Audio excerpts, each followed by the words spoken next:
নমস্কাৰ ক্লাছ 10 সায়েন্সৰ বিদ্যুৎ চেপ্টাৰটো আমি ষ্টাডি কৰিছিলো ফাৰ্স্ট দুটা চেপ্টাৰ কৰিলো পাৰ্ট কৰিলো আমি থাৰ্ড পাৰ্টটো মানে আজি লাষ্ট পাৰ্টখিনি কৰিম ইয়াৰ থাৰ্ড পাৰ্টটোত আমি একচুয়ালি ষ্টাৰ্ট কৰিব লাগে ওমৰ সূত্ৰৰ পৰা ওমছ লৰ যেটো দিয়া আছে তাৰ মেইনলি যিখিনি কনসেপ্ট আছে পৰিবাহী এটালৰ দুইমূৰৰ বিভৱভেদ আৰু চালিত প্ৰবাহৰ মাজৰ কিবা সম্পৰ্ক সো ওমৰ সূত্ৰটোৰ এগেইনষ্টত একচুয়ালি মই দুটা বা তিনটা অলৰেডি ভিডিও মই বনালো মই গোটেইকেইটা ভিডিও ডেসক্ৰিপচনৰ লিংক এটা দি দিম গতিকে মই ওমছ লটোত বহুত বেছি টাইম এতিয়া নকৰো মই সিম্পল কে কৈ যাম তোমালোকে লিংকখিনি চাবা নহলে মই ওপৰৰ আই বটনত লিংক এটা দি দিম হেগিটাও চাবা সো আমি নেক্সট পাৰ্টত যাম মাত্ৰ ওমৰ সূত্ৰটোৰ মতে এটো কৈছে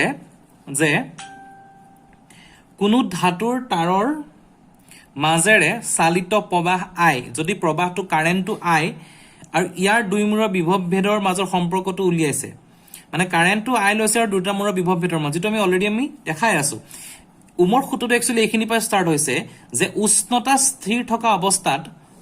বৰ্তনীত সংযোজিত পদাৰ্থ ধাতুৰ তাৰ এডালৰ দুইমূৰৰ মাজৰ বিভৱভেদ ভি তাৰডালৰ মাজে যোৱা প্ৰবাহৰ সমানুপাতিক মানে কথাটো ঠিক এনেকুৱা এটো ডায়াগ্ৰাম আগতো দেখাইছো ইয়াত আছে এতিয়া কথাটো কি আছে ইয়াত কৈছে উষ্ণতা সমান মানে উষ্ণতাটো কেতিয়াও হলনি হ'ব নোৱাৰে সেম টেম্পাৰেচাৰ যদি 10 ডিগ্ৰী আছে 10 ডিগ্ৰী থাকিব 20 ডিগ্ৰী থাকিলে 20 ডিগ্ৰী থাকিব সো সেম টেম্পাৰেচাৰত তাৰডালৰ মাজেৰে যোৱা যেটো কি কলে উষ্ণতা স্থিৰ থকা অৱস্থাত বৰ্তনীত সংযোজিত পদাৰ্থ ধাতুৰ তাৰডালৰ মাজৰ বিভৱভেদ ইহতৰ মাজৰ যেটো বিভৱভেদ হয় সেই বিভৱভেদটোক আমি ভি বুলি ললো ভি ইহতৰ মাজৰ যোৱা কাৰেন্ট আই এডালৰ মাজে এটা কাৰেন্ট যাব সেই কাৰেন্টটো হৈ গল আই সমানুপাতিক সো ভি প্ৰপৰ্চনেট টু আই ভি বাহিলে আই বাহিব হেতু হৈছে ওমৰ সূত্ৰটো আৰু কি কৈছে যে ভি প্ৰপৰ্চনেট টু আই হলে ভি বাই আই এটা ধ্ৰুৱক হ'ব এটা কনস্ট্যান্ট নাম্বাৰ হ'ব যেটো আৰ হিচাপে লয় যেটো হৈছে ৰোধক সেই বস্তুটো কি কলে V divided by I is equal to R এটো কোৱা হৈছে এটা ধ্ৰুৱক সংখ্যা so V is equal to I R এটো হৈ গল তোমাৰ ওমছ ল আৰু এটো হৈছে ৰোধক এটা ধ্ৰুৱক সংখ্যা হেখিনিৰ পৰা আমি V is equal I R টো পাই যাও ই সদায় এটা কনস্ট্যান্ট সংখ্যা কেতিয়াও চেঞ্জ নহয় আৰ টো গতিকে আমি আৰ টো চেঞ্জ নহয় বুলি গম পালো আৰু এই ওমৰ সূত্ৰৰ যেটো তাৰ ইউনিট আছে সমীকৰণটোত আৰ হৈছে এটা নিৰ্দিষ্ট উষ্ণতাত প্ৰবত্ত পৰিবাহী এডালৰ বাবে এটা ধ্ৰুৱক সংখ্যা আৰু ইয়াক ৰুট বুলি কোৱা হয় যেটো অসমীয়াত ৰুট বুলি কোৱা হয় ইংলিছত কোৱা হয় ৰেজিস্ট্যান্স সো ই হৈছে আধানৰ গতিৰ বাধা দিয়া পৰিবাহী এটা ধৰ্ম পৰিবাহীটো এটা ধৰ্ম হয় এটো আধানৰ গতিক বাধা দিয়া মানে এটা পৰিবাহী আছে ইয়াৰ মাজেৰে মই পৰিবাহীটো জাস্ট এডাল ষ্ট্ৰেট লাইনে দেখাইছো কমপ্লিট বৰ্তনীটো অকা নাই ইয়াৰ মাজে কাৰেন্টটো পাৰ হৈ গৈছে সো এই পাৰ হৈ যাতে যিখিনি বাধা দিয়া এটা ধৰ্ম ইয়াক ৰেজিস্ট কৰে এটা ৰোধকতা দিয়ে অপজিট ডাইৰেকশনৰ পৰা বা কাৰেন্টৰ মাজত এটা বাধা দিয়ে হেতু হৈছে ৰেজিস্ট্যান্স হেতুকে কৈছে ই হৈছে আধানৰ গতিক বাধা দিয়া পৰিবাহী এটা ধৰ্ম সকলো পৰিবাহীত এটা ধৰ্ম থাকে তাৰ হক লোহাৰ তাৰ হক বা আমি যিকোনো এলুমিনিয়ামৰ তাৰ হক প্ৰতিটোৰে এটা বেলেগ ধৰ্ম থাকে যে কাৰেন্টটো কিমান সোনকালে পাছ হ'ব সো হেতু হৈছে পৰিবাহী বাধা দিয়া এটা ধৰ্ম ইয়াৰ আইএসআই একক ওম আৰু ইয়াক গ্ৰীক আখৰৰ এটো সিম্বলেৰে লিখা হয় গতিকে ওমৰ সূত্ৰৰ মতে আমি কি পালো R is equal to Omar সূত্ৰটো যদি আমি চাও ভালকে R is equal to V by R যদি পৰিবাহী এডালৰ দুইমূৰৰ বিভৱভেদ 1 ভোল্ট হয় I যদি 1 এ হয় তেতিয়া হলে পৰিবাহী ৰোধক কিমান হ'ব 1 ohm is equal to 1 ohm is equal to 1 volt by 1 ampere ইয়াৰ যদি তোমাৰ ইউনিট টু ওম হয় V ইউনিট টু ভোল্ট জানা I unit to ampere so I is equal V by R so R is equal V by R সকলোৱে Omar ohms লতে পৰে গতিকে V is equal I R হেতু হৈছে mainly তোমালোকে লিখিব লাগিব গতিকে সমীকৰণ 12.7 ৰ পৰা পোৱা গৈছে যে এটা ৰোধকৰ মাজেৰে চালিত প্ৰবাহ ইয়াৰ ৰোধৰ ব্যস্তানুপাতিক প্ৰবাহটো সদায় ৰোধৰ ব্যস্তানুপাতিক যদি ৰোধ দুগুণ কৰা হয় তেন্তে প্ৰবাহৰ মান আধা হ'ব এইটো চোৱা এই চালিত প্ৰবাহ ৰোধৰ ব্যস্তানুপাতিক মানে উল্টা যদি I is equal to V by R V টো যদি আমি কনস্ট্যান্ট কৰি থওঁ V টো যদি ধ্ৰুৱক বুলি ৰাখো R টো যিমান বাঢ়ি যাব I টো কমি যাব I যিমান বাঢ়ি যাব R কমি যাব গতিকে কি হল যে ৰোধ প্ৰবাহ I ইয়াৰ ৰোধৰ ব্যস্তানুপাতিক মানে I is inversely proportionate to R যদি ৰোধ দুগুণ কৰা হয় প্ৰবাহৰ মান আধা হ'ব বৰ্তনীটো বিভিন্ন ব্যৱহাৰিক ক্ষেত্ৰত প্ৰবাহৰ মান কম বা বেছি কৰিব লগা বৰ্তনীবোৰ যেটা আমি কমাৰ্শিয়াল পাৰপাজত ইউজ কৰি ব্যৱহাৰ কৰোঁ প্ৰবাহৰ মানটো কমাব লগা হয় বিভৱভেদৰ উৎস সলনি নকৰাকৈ প্ৰবাহৰ মান নিয়ন্ত্ৰণ কৰা বৈদ্যুতিক সজুলিটোক পৰিৱৰ্তনশীল ৰোধ বা পৰিৱৰ্তনশীল ৰোধ বোলা হয় এতিয়া বিভৱ বেদ সলনি নকৰাকৈ যদি আমি সঁজুলিটো ইউজ কৰোঁ পৰিৱৰ্তনশীল ৰোধ বুলি কোৱা হয় এটা বৰ্তনীত ৰোধৰ মান পৰিৱৰ্তন কৰা এই সঁজুলিটো ব্যৱহাৰ কৰা হয় এতিয়া কথাটো কি কৈছে তোমাৰ এই এক্সাম্পলৰ পৰা আই ভ্যালুটো পালে ভি বাই আৰ যদি আমি ভি টো কোনো ক্ষেত্ৰতে চেঞ্জ নকৰো ফলটো চেম ৰাখো তেতিয়া আৰ টো যদি সলনি হয় ই যদি দুগুণ হয় ই আধা হ'ব ই আধা হলে ই দুগুণ হ'ব এতিয়া যিকোনো এটা সাৰ্কিট এটা আমি যদি ড্ৰ কৰি লওঁ এটা যিকোনো এটা সাৰ্কিটৰ মাজত এইখিনি থাকে ৰোধটো এটো হৈছে ৰেজিস্ট্যান্সটো যেটা আমি কাৰেন্টটো যাওঁ আমি যদি প্ৰবাহটো সলনি কৰিব লগা হয় প্ৰবাহটো বেলেগ কম কাৰেন্ট কৰিব লগা হয় বা বেছি কাৰেন্ট কৰিব লগা হয় তেতিয়া যদি আমি কমপ্লিট সাৰ্কিটটো চেঞ্জ নকৰাকে অনলি ইয়াৰ ভ্যালুখিনি এই ভ্যালুটো চেঞ্জ কৰি প্লানি আমি কাৰেন্টটো চেঞ্জ কৰিব পাৰো কাৰণ ই যদি বাঢ়ি যায় ই কমি যাব ই কমি গলে আইটো বাঢ়ি যাব গতি সেই কথাটোকে ইয়াত কৈছে সো হেখিনি ওমছ লৰ পৰা আহিছে তোমাৰ তাত কিছুমান কাৰ্যকলাপ কৰিছে কাৰ্যকলাপখিনি মই নাচাও কাৰ্যকলাপখিনি তোমালোকে চাবা কিবা বুজি নাপালে জনাবা সো এতিয়া আমি হেখিনিৰ পৰা গৈ আমি নেক্সট পাৰ্টটোত যাম নেক্সট পাৰ্টটোৰ এইখিনি দিছে সুপৰিবাহী কুপৰিবাহী পৰিবাহীৰ মাজৰ ইলেক্ট্ৰন গতি হেখিনি চাবা সো 12.5 ত আছে পৰিবাহী ৰোধ নিৰ্ভৰ কৰা কাৰকসমূহ এটা ৰোধ যিটো ৰেজিস্ট্যান্স পালো factor in which the resistance of a conductor depends এটা ৰেজিস্ট্যান্সটা পালো ৰোধটো পাই গলো কোনবোৰ ওপৰত ৰোধটো ডিপেন্ড কৰে ৰোধটো কাৰবাৰ ওপৰত নিৰ্ভৰ কৰিব লাগিব কিহৰ ওপৰত নিৰ্ভৰ কৰে হেতু কাৰণে কি কৰিছে ইয়াত এটা এক্সপেৰিমেন্ট কৰিছে ইয়াত দেখাইছে যে মই এক্সপেৰিমেন্টটো অলপ চাব লাগিব দেখুৱা হৈছে যে এটা কোষ এল দৈৰ্ঘ্যৰ এডাল নিকমৰ তাঁৰ এটা দৈৰ্ঘ্যৰ তাঁৰ লৈছে এল দৈৰ্ঘ্যৰ এটা নিকমৰ তাঁৰ ধৰক চিত্ৰত মানৰ 2000 প্লাগেৰে বৈদ্যুতিক বৰ্তনী সংযোগ কৰিলে এই কোষটোৰ মাজত এই কাৰেন্টটো দি এটা বৰ্তনীটো সংযোগ কৰিলে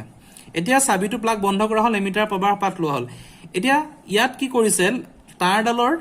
আগৰ নিকমৰ ঠাইত একে প্ৰস্থচ্ছেদৰ কিন্তু দুগুণ দৈৰ্ঘ্যৰ টুৱাইচেল দৈৰ্ঘ্য আন এডাল নিকমৰ তাঁৰ লোৱা হল এতিয়া দুটাল তাঁৰ লৈছে এবাৰ এলৰ ডাল লৈছে লেন্থটো চাইছে এবাৰ টুৱাইচেল এডাল লৈছে তাৰ পিছত তেওঁলোকে কি পালে লেন্থৰ দৈৰ্ঘ্যটো কি সলনি কৰাৰ ফলত কি পালে সেইখিনি তলত লিখিছে সেইখিনিতে ইম্পৰ্টেন্ট দেখা গল যে তাঁৰৰ দৈৰ্ঘ্য যেতিয়া দুগুণ হয় যিকোনো এটা সাৰ্কিটত তাঁৰটো যেতিয়া দীঘল হৈ যায় এমিটাৰৰ পাঠ আধালৈ হ্ৰাস হয় বৰ্তনীত একে দৈৰ্ঘ্যৰ আৰু একে পদাৰ্থৰ শকত তাঁৰ ব্যৱহাৰ কৰিলে এমিটাৰৰ পাঠ বাঢ়ে একে দৈৰ্ঘ্য আৰু একে প্ৰস্থচ্ছেদৰ কিন্তু বেলেগ তাঁৰ ব্যৱহাৰ কৰিলে এমিটাৰৰ পাঠ সলনি হয় এটা কথাটো কি কলে দৈৰ্ঘ্য দুগুণ হলে পাঠ আধালৈ হ্ৰাস পায় এমিটাৰটো যেতিয়া দীঘল হৈ যাব এমিটাৰৰ হেৰিটো তাৰ যেটো ভ্যালু আধালৈ হ্ৰাস পাব বৰ্তনীত একে দৈৰ্ঘ্য যদি একে দীঘলৈ দৈৰ্ঘ্যৰে দিও শকত তাঁৰ দিও তেতিয়া এমিটাৰৰ পাঠটো বাঢ়ি যাব এমিটাৰৰ আকৌ যেটো পাঠ হেতু পইণ্টটো বাঢ়ি যাব একে দৈৰ্ঘ্যৰ প্ৰস্থচ্ছেদৰ কিন্তু বেলেগ তাঁৰ ব্যৱহাৰ কৰিলে এমিটাৰৰ পাঠ সলনি হয় উমৰ সূত্ৰ প্ৰয়োগ কৰি আমি পাও যে পৰিবাহী ৰোধ অতি ইম্পৰ্টেন্ট কোৱেশ্চন এটো আহি থাকে এক্সামত পৰিবাহী ৰোধ ক'ত নিৰ্ভৰ কৰে এই লাইনটো লিখিব লাগিব পৰিবাহী ৰোধ 1 নম্বৰ দৈৰ্ঘ্য 2 নম্বৰ প্ৰস্থচ্ছেদৰ কালি 3 নম্বৰ পদাৰ্থৰ প্ৰকৃতিৰ ওপৰত নিৰ্ভৰ কৰে ক'ত নিৰ্ভৰ কৰে দৈৰ্ঘ্য প্ৰস্থচ্ছেদৰ কালি পদাৰ্থৰ প্ৰকৃতি এই বস্তুটো কি হয় পৰিবাহী ৰোধ কিহৰ ওপৰত নিৰ্ভৰ কৰে দৈৰ্ঘ্য এডাল যদি আমি এটো পৰিবাহী লওঁ তেতিয়া বেলেগ হ'ব ৰোধটো এটো পৰিবাহী ললে ৰোধটো বেলেগ হ'ব দৈৰ্ঘ্যটো বুজি পালা প্ৰস্থচ্ছেদৰ কালি আৰু দিলে তোমাৰ লাষ্টৰটো পদাৰ্থৰ প্ৰকৃতি মই প্ৰকৃতিটো প্ৰথমতে কৈছো যদি লোহা লওঁ বেলেগ হ'ব এলুমিনিয়াম লওঁ বেলেগ হ'ব নিকেল লওঁ বেলেগ হ'ব সব প্ৰতিটো ক্ষেত্ৰতে বেলেগ বেলেগ পদাৰ্থ অনুযায়ী তাৰ ৰোধৰ পৰিবাহী ৰোধটো বেলেগ হ'ব কিন্তু প্ৰস্থচ্ছেদৰ কনসেপ্টটো হল এনেকুৱা এডাল যদি তাঁৰ থাকে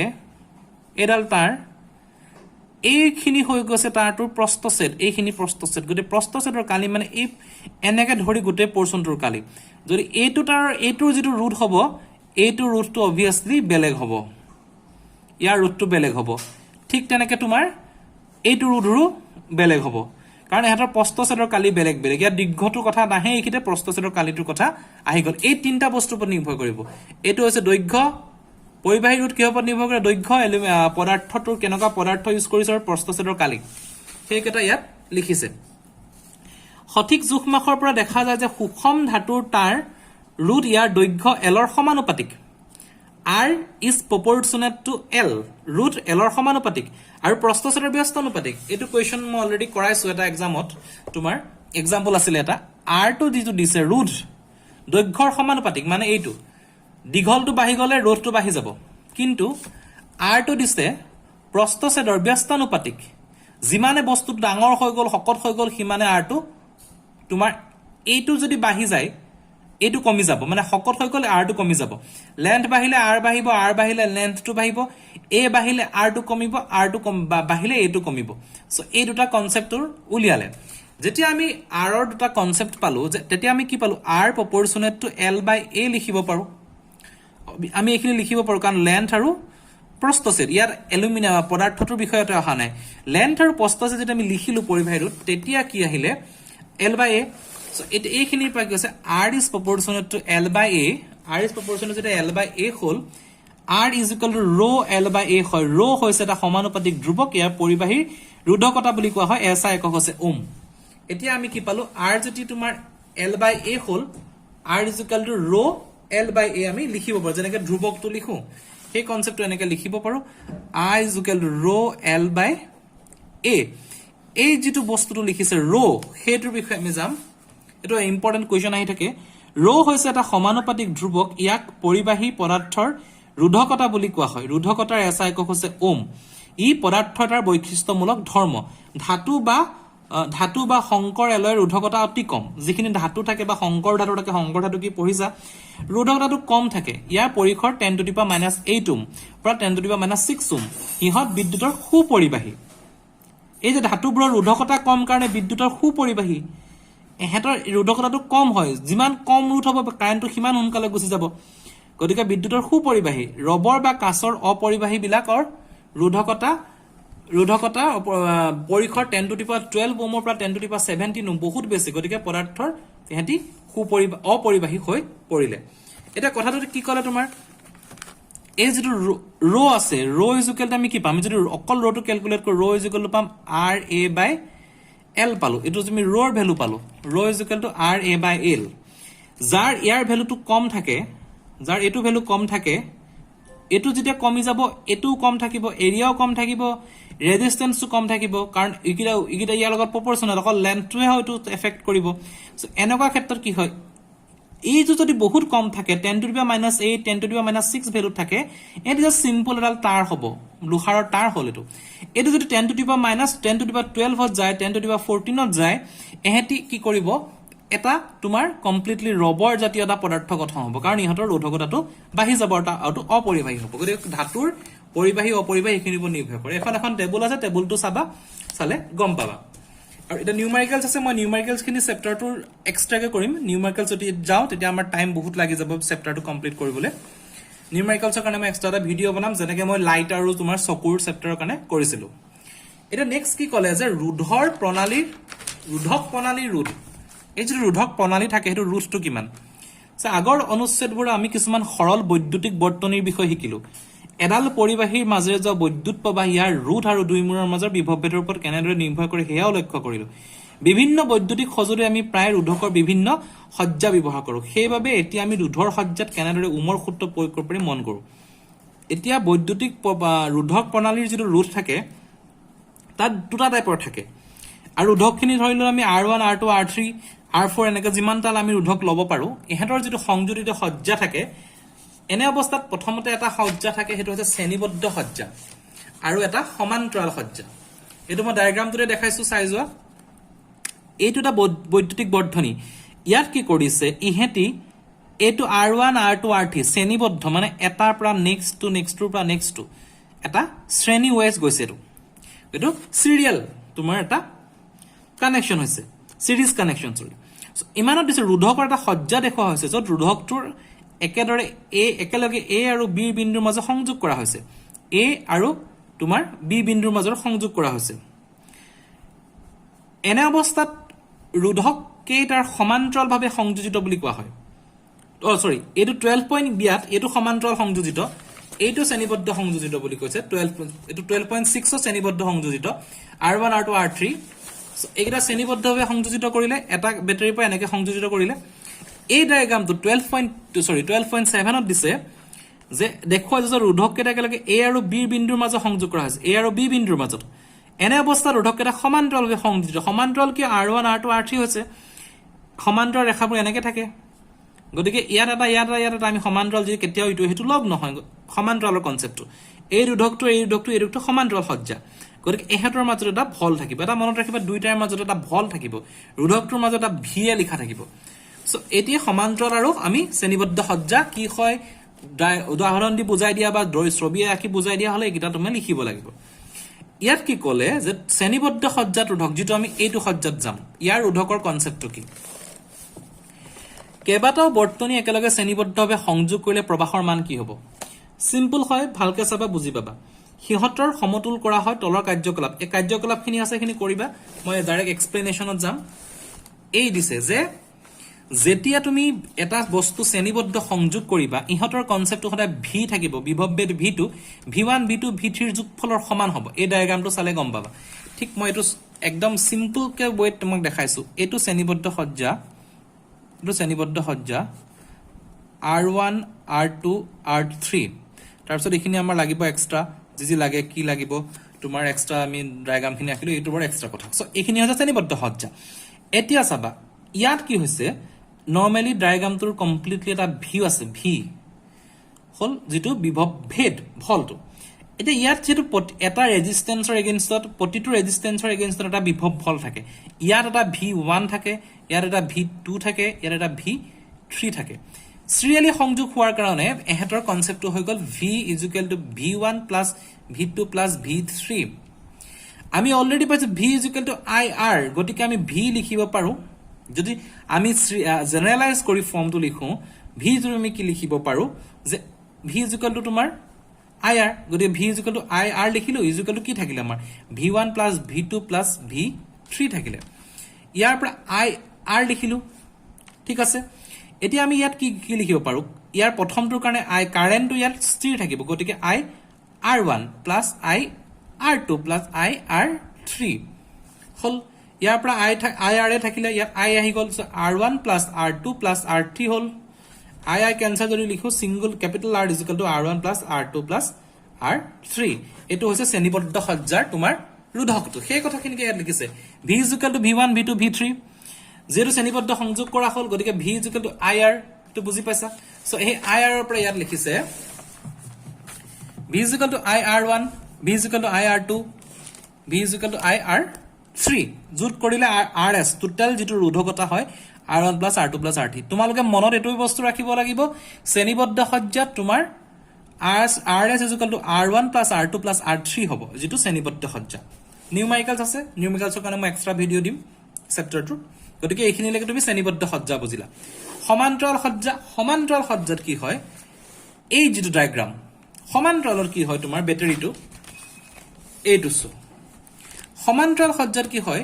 আমাৰ মেইন আমি প্ৰবাহটো i ৰে জুখিম ইয়াত কি হৈছে এই ডায়াগ্ৰামটোৰ মাজত এটা v থাকিলে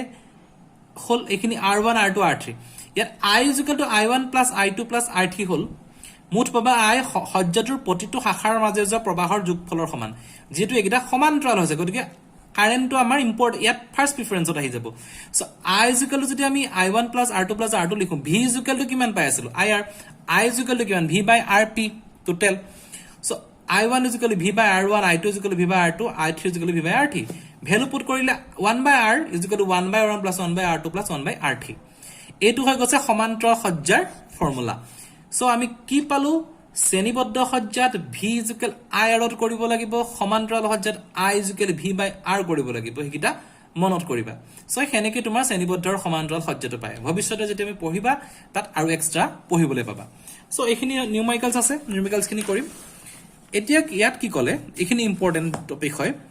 আমি দেখা পালো যে শ্ৰেণীবদ্ধ সজ্জাত বৰ্তনীটোৰ মাজেৰে যোৱা প্ৰবাহৰ মান গোটেই বৰ্তনীটোত একে থাকে প্ৰবাহ মানে i শ্ৰেণীবদ্ধ সজ্জাত i টো একেই থাকে বৰ্তনীটোৰ প্ৰবাহৰ মান একেদৰে এটা বৈদ্যুতিক বাল্ব আৰু এটা বৈদ্যুতিক হিটাৰ শ্ৰেণীবদ্ধভাৱে সংযোগ কৰাটো স্বাভাৱিকতে অবাস্তৱ কাৰণ হিহত সঠিকভাৱে চলাবলৈ যথেষ্ট পৃথক মানৰ প্ৰবাহৰ প্ৰয়োজন শ্ৰেণীবদ্ধ সজ্জাত এটা সীমাবদ্ধতা এই যে বৰ্তনীটো কোনো এটা উপাদান বিকল হলে বৰ্তনীটো মুক্ত হৈ যায় ফলত বাকিবোৰ উপাদান কাম নকৰে কোৱেশ্চনত অতি ইম্পৰ্টেন্ট শ্ৰেণীবদ্ধ সজ্জাৰ এটা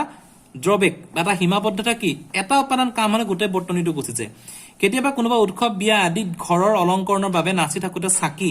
ব্যৱহাৰ কৰিছে যদি বিজুলী মিস্ত্ৰীজনে বেয়া হোৱা বাল্ব এটা বিচাৰি উলিয়াওতে বা তাক সলনি কৰোতে বহুত সময়ৰ দৃষ্টিগোচৰ হৈছে কিবা যদি বেয়া হয় বহুত টাইম লগা হয় এই ক্ষেত্ৰত বেয়া হোৱা বাল্বটো উলিয়াবলৈ প্ৰতিটো বাল্ব পৰীক্ষা কৰিব লগা হয় শ্ৰেণীবদ্ধ সজ্জাত আনহাতে সমান্তৰাল বৰ্তনীৰ বৈদ্যুতিক সঁজুলিৰ মাজৰ প্ৰবাহৰ বিভক্ত কৰে সমান্তৰাল বৰ্তনীত মুঠ ৰোধকৰ মান সমীকৰণৰ মতে হ্ৰাস হয় প্ৰত্যেক সঁজুলিৰ ৰোধ বিভিন্ন হলে সিহঁতৰ সঠিকমতে চলাবলৈ বেলেগ কোনো প্ৰবাহৰ দৰকাৰ নাই এনে ক্ষেত্ৰত সমান্তৰাল সজ্জা সুবিধাজনক মানে সমান্তৰাল সজ্জাত এটা যদি বেয়াও হৈ যায় সেইটো উলিয়াবলৈ সহজ আৰু বস্তুটো ৰিপ্লেস কৰিব পাৰিবা কামটো হৈ থাকে কিন্তু শ্ৰেণীবদ্ধ সজ্জাত এটা বেয়া হলে আমাৰ যথেষ্ট সময়ৰ প্ৰয়োজন এইকেইটা ইয়াৰ পাৰ্থক্য শ্ৰেণীবদ্ধ আৰু সমান্তৰাল সজ্জাৰ পাৰ্থক্য হয় যদি ইয়াৰ পাৰ্থক্যখিনি তোমাৰ ডিটেইলছ কে লাগে মোক কমেন্ট কৰিবা মই কৰাই দিম তাৰ পিছত আহিলা তোমাৰ এখিনি প্ৰশ্নাৱলী আছে প্ৰশ্নাৱলী 5 ইয়াৰ মই দুটামান কোৱেশ্চন কৰিছো আগৰ ভিডিঅত সো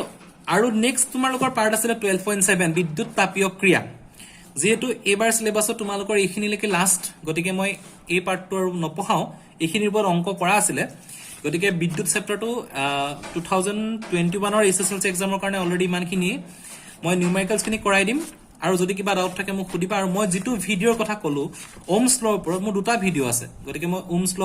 কুলমছ ল গতিকে সেই ভিডিঅ কেইটা তোমালোকে সায়েন্সৰ প্লেলিষ্টখন চালে পাই যাবা যদি মই সুবিধা হয় মই ডেসক্ৰিপচন বা ওপৰৰ বটনত দি দিম সো আজি ভিডিঅটো ইমানখিনি থ্যাংক ইউ